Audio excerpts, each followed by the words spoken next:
21-22-23 ফাল্গুন ফুরফুরার বীর আবু বকর সিদ্দিক রাহিমাহুল্লাহ মসজিদের প্রতিষ্ঠাতা ঈসা আলাইহিস সালাম হচ্ছে না আজ থেকে শুরু। তো আপনারা জানতো ফুরফুরা শরীফ ঈসা আলাইহিস সালাম যাবে,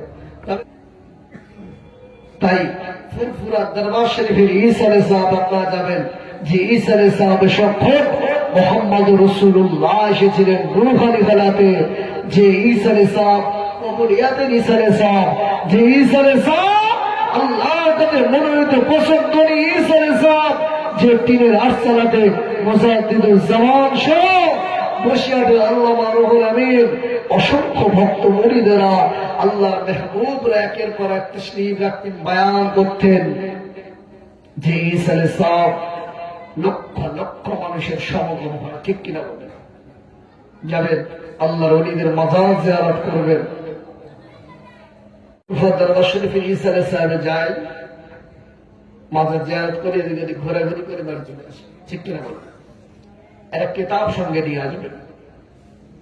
বশির আল্লামা রুহুল আমিন রহমাতুল্লাহ আলাইহি এখন সিলসিলাকে বাঁচানোর জন্য কিতাব প্রয়োজন আছে না? বসিরহাট দরবার শরীফে যাবেন, কিতাব নিয়ে আসবেন। বসিরহাট হুজুর যে নামাজ শিক্ষা লাল বই আপনারা দেখেছেন তো, ওই নামাজ শিক্ষাটাকে এখন মোদাল্লাল করে মোটা করা হয়েছে। দ্বিতীয় খণ্ড বার হয়েছে, প্রথম খণ্ড দ্বিতীয় খণ্ড প্রচুর দলিল আদিল্লা দিয়ে কিতাবটাকে সংকলন করা হয়েছে, আরো বেশি করে বোঝার সুবিধা করে দিয়েছেন। একটু কিতাব ধরে রাখেন, যারা বাংলা পড়তে পারে একটু কিতাব রাখেন, তাদের জীবনীগুলো পড়বেন, তাদের কি অবদান ছিল মুসলমানদের জন্য, বাংলার কি অবদান তারা রেখে গিয়েছে, তাদের কিতাবগুলো পড়বেন। আরে বসির হুজুরের ভক্ত, দাদা হুজুরের ভক্ত, আমার বাড়িতে নামাজ শিক্ষা কিতাব নেই, কোনো আছে? বাংলার বাকিরা কি দাওয়ার মানুষেরা জায়গা করে নিয়েছে, বিভিন্ন মন্তব্য করে। তাদেরকে কিতাব দেবেন, কিতাব পড়তে বলবেন, কিতাব পড়ুন।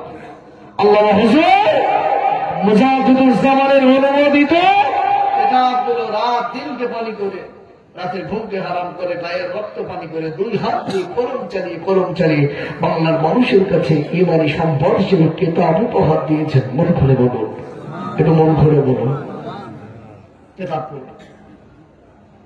আপনার শিক্ষিত মানুষ, আপনার জ্ঞানী মানুষ, কিতাব পড়লে বুঝতে পারবেন।